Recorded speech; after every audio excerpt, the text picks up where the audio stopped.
किसी गांव में रवि अपनी माँ के साथ रहता था। वह अपनी माँ की सारी बातें मानता था।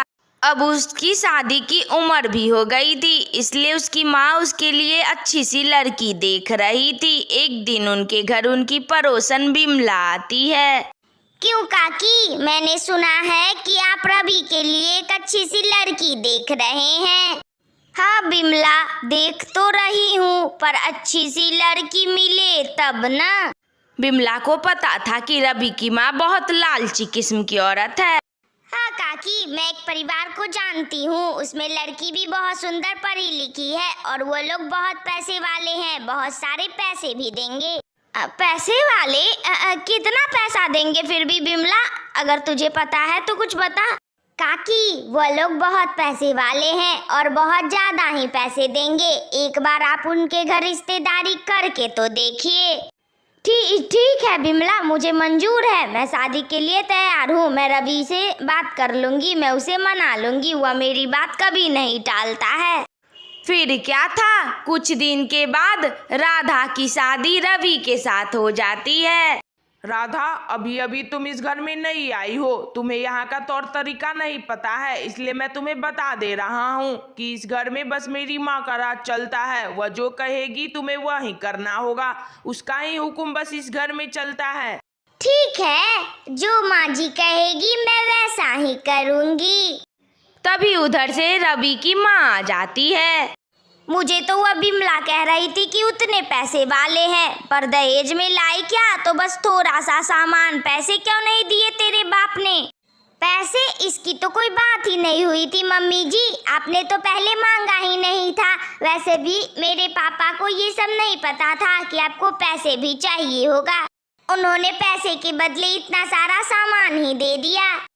कल मुही, एक तो कुछ दिया नहीं तेरे बाप ने, ऊपर से तेरी जबान भी बहुत खुलती है। जा अब मांग के लेके आ, तभी इस घर में वापस आना। बोलना फ्रिज कूलर सब देने। पर मम्मी जी, वो सब तो उन्होंने दिया ही है, फिर मैं क्यों जाऊँ दोबारा से मांगने? कुछ तो देगा ना तेरा बाप पैसे के बदले। नहीं, मैं नहीं जाऊंगी मांगने। कुछ दिन बीत जाते हैं। धीरे धीरे रवि और उसकी माँ दोनों का व्यवहार बहुत खराब होते जा रहा था। वह सब दिन भर मिलकर राधा से काम करवाते रहते थे। एक दिन जब राधा किचन में काम कर रही थी, तभी उसके पास उसकी सास आती है। कल तेरी पहली लोहड़ी है, अपने माँ बाप को फोन करके बोल दे कि बस ऐसे ही मुंह उठा के नहीं चले आए, पैसा और गिफ्ट उफ्ट लेके ही आए। नहीं मम्मी जी, उनके पास अब कुछ भी नहीं बचा है। उन्होंने सब कुछ, अपनी सारी जिंदगी की कमाई तो मुझे दे दी, अब उनके पास कुछ नहीं बचा। मैं उन्हें कुछ नहीं कहूँगी। अगर कल तेरे माँ बाप खाली हाथ आ गए तो देख लेना मैं तेरा क्या हश्र करूँगी बहू रानी।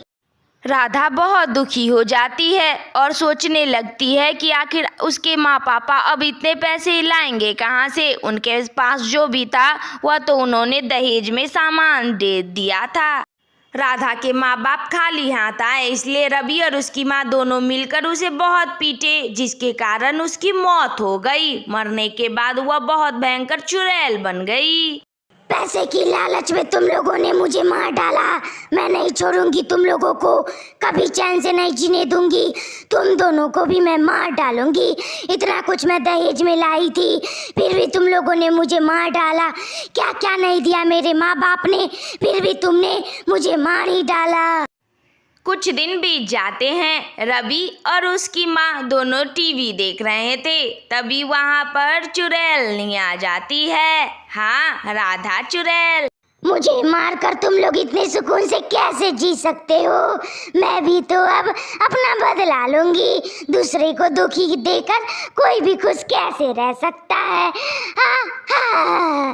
तुम कौन हो और मेरे घर पे कैसे पहुंची चुड़ैल? हमने तुम्हारा क्या बिगाड़ा है? हमने किसी को कुछ दुख नहीं दिया। मुझे छोड़ दो, मेरे बेटे को भी मत मारो।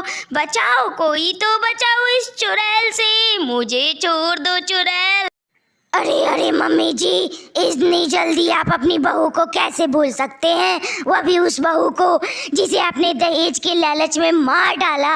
अब तो आपको जीने का कोई हक नहीं है। हाँ, मैं वही राधा हूँ, आपकी बहू, जिसे आप लोगों ने तरपा कर दहेज के कारण मार डाला।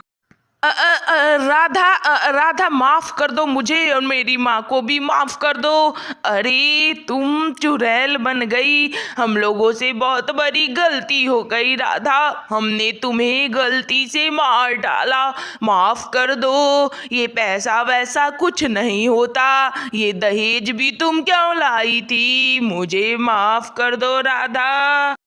नहीं नहीं पतिदेव, आपकी गलती की इतनी छोटी भी सजा आपको नहीं मिलनी चाहिए। आपको तो मैं बहुत बड़ी सजा दूंगी, तरपा तरपा कर मारूंगी, जैसे मुझे मारा था तुम लोगों ने। पैसे की लालच में तुमने मुझसे क्या नहीं करवाया। लेकिन राधा तू तो मेरी पत्नी हो, तुम मुझे नहीं मार सकती राधा। अरे कोई बचाओ रे, अरे कोई बचाओ, लेकिन तुम मुझे नहीं मार सकती राधा, मैं तो तुम्हारा पति हूँ।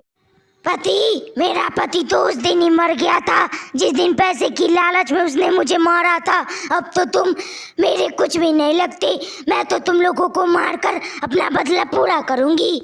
फिर क्या था, राधा चुड़ैल ने उन पर हमला कर दिया और वहीं पर रवि और उसकी माँ दोनों की मौत हो जाती है। अब मेरा बदला पूरा हो गया, अब मैं सुकून से मुक्ति पा सकती हूँ और मैं आराम से रह सकती हूँ। इन्होंने मुझे तरपाया, मैं भी इन्हें मार डाली, अब मेरा बदला पूरा हो गया। फिर क्या था, चुड़ैल को मुक्ति मिल जाती है और वह यहाँ से हमेशा हमेशा के लिए चली जाती है बहुत दूर। क्या देख रहे हो? अगर तुम्हें वीडियो अच्छी लगी है तो लाइक कर दो ना, मैं तो जा ही रही हूँ।